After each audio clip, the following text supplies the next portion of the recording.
いただきます。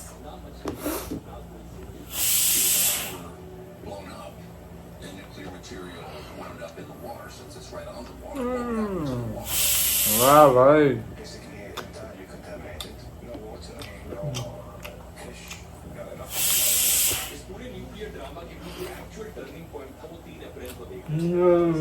कस्तो छ भाइ रिभ्यू दो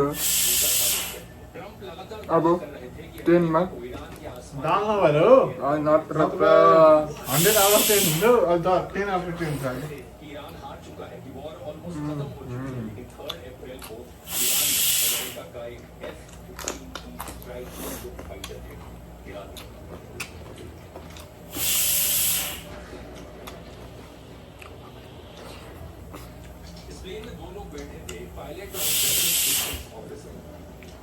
दोनों ईरान की जमीन पर जा गिरे। हालांकि पायलट को तो कुछ घंटों में रेस्क्यू कर लिया गया, लेकिन दूसरा बंदा जो प्लेन में बैठा था उसका कुछ पता नहीं चल रहा। अब इस पॉइंट पर ईरान और अमेरिका के बीच एक रेस शुरू हुई। इस बचे हुए आदमी तक पहले कौन पहुंचेगा। अगर ईरान पहले पहुंच जाता तो एक अमेरिका का कर्नल ईरान के हाथों में होता, इतनी बड़ी एम्बैरेसमेंट होती कि पूरे वॉर का रूल ही बदल जाता। ये एयरमैन जो नीचे गिरा था 24 घंटों से ज्यादा तक एनिमी लाइन के अंदर अकेला छिपा रहा। इजेक्शन में आई चोटों के बावजूद ये 7000 फीट की ऊंचाई तक चढ़कर गया। एक पहाड़ी की दरार में छिप गया। इमरजेंसी के सिचुएशंस में यही प्रोटोकॉल है कि अपने आसपास के एरिया में जो भी सबसे ऊपर वाली जमीन दिखे वहां पर जाके छुप जाओ। यहाँ इसने सिर्फ 3 शब्द का एक रेडियो मैसेज भेजा। अमेरिकन ऑफिशियल्स को पहले लगा कि ये मैसेज फेक है, ताकि रेस्क्यू के लिए अमेरिकन फोर्सेस को बुलाकर उन्हें एम्बुश किया जा सके। लेकिन एनालिसिस के बाद उन्हें पता चला कि ये सच्चा मैसेज। यहाँ पर फिर ऐसा रेस्क्यू ऑपरेशन शुरू होता है जो अपने आप में स्थिति मान रहा हूँ ना सबसे पहले CIA के अंदर ये गलत जानकारी फैलाई कि उस फाइटर जेट के दोनों लोगों को पहले ही रेस्क्यू कर लिया तो सीधे उही तो बटन नै बन्द गरिदेऊ न। जिसके बाद CIA ने उस एयरमैन की एग्जैक्ट लोकेशन को आइडेंटिफाई किया और मिलिट्री के साथ शेयर की। उसके बाद डेल्टा फोर्स और नेवी सील टीम 6 के सैकड़ों जवान ईरान में दाखिल हुए। यूएस प्लेन्स उस एरिया में स्ट्राइक्स करते हैं ताकि ईरानियन फोर्सेस पहले ना पहुंचे और अंत में एयरमैन को रेस्क्यू कर लिया जाता है। 5 अप्रैल को ट्रंप पोस्ट करते हैं वी गॉट हिम। उन्होंने कहा कि एनिमी लाइंस के अंदर बिना किसी नुकसान की ईरान के आसमान में अमेरिका की टोटल एयर डोमिनेंस है। लेकिन सच्चाई यही थी कि सक्सेसफुल रेस्क्यू ऑपरेशन के बावजूद भी ईरान ने अमेरिका का एक फाइटर जेट गिरा दिया।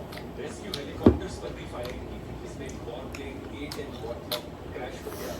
2 ब्लैक बॉक्स हेलीकॉप्टर हिट हुए। इसके अलावा 2 ट्रांसपोर्ट एयरक्राफ्ट भी डैमेज हुए और मिलिट्री ने उन्हें ईरान की जमीन पर ही डिस्ट्रॉय कर दिया ताकि वो ईरानी हाथों में ना पड़े। इस बीच तक ट्रंप ने ईरान को स्ट्रेट ऑफ हॉर्मुज़ खोलने की 4 बार डेडलाइन दे दी। पहले 21 मार्च, फिर 23 मार्च, फिर 28 मार्च और फिर 6 अप्रैल। ईरान ने चारों को इग्नोर कर दिया। 7 अप्रैल तक जब कुछ भी काम ना आया तो ट्रंप ने सीधा गालियां देनी शुरू कर दी। मजाक नहीं कर रहे, इस पोस्ट को देखो, देखकर लगता है कि किसी 16 साल के बच्चे ने लिखी हो। Open the state you crazy bastards और you be living in hell. Trump ने कहा कि डेडलाइन खत्म होने के बाद पावर प्लांट्स, ब्रिज, हर चीज को टारगेट किया जाएगा। Every power plant in Iran will be out of business, burning, exploding and never to be used again. लेकिन ईरान में फिर भी स्टेट ऑफ हॉर्मुज़ नहीं खोला। ये वही दिन था दोस्तों जिस रात ट्रंप ने वो पोस्ट किया जिसने पूरी दुनिया को हिलाकर रख दिया। Today a whole civilization will end. One that will never come back. I don't want this to happen, but perhaps this is how it will be. Trump ने ये सब कहा कि ये वॉर क्राइम नहीं होगा क्योंकि ईरानियंस एनिमल्स हैं। They're animals and we have to stop them and we can't let them have a nuclear weapon. पूरे देश के लोगों को ही हाँ भाई। जानवर के एमनेस्टी इंटरनेशनल का कहना था कि ये जेनोसाइड के बराबर है। लीगल एक्सपर्ट्स ने कहा सिविलियन इंफ्रास्ट्रक्चर को जानबूझकर टारगेट करना इंटरनेशनल लॉ के तहत वॉर क्राइम है। UN Secretary General Antonio Guterres warns the US that attacking civilian infrastructure is banned under international law. Trump की डेडलाइन में कुछ ही घंटे बचे थे। मिडिल ईस्ट में कई देशों की एम्बेसीज ने अपने सिटीजन्स को सेफ हार्बर लेने के लिए वार्निंग इशू कर दी। के कगार पर थी। तो लेफ्ट आता लड़ाई है मेरा डेडलाइन खत्म होने से पहले ही यूएस ने खान आइलैंड जहां से ईरान का 90% ऑयल एक्सपोर्ट किया वहां स्ट्राइक्स कर दी।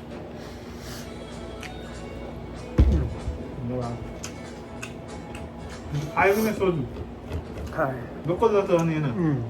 लेकिन फिर कुछ ऐसा हुआ जिसकी उम्मीद किसी ने नहीं की। अमेरिका ने 2 हफ्ते का सीज फायर एग्रीमेंट अनाउंस किया और सबसे हैरानी की बात ये थी कि ये सीज फायर पाकिस्तान ने कराया।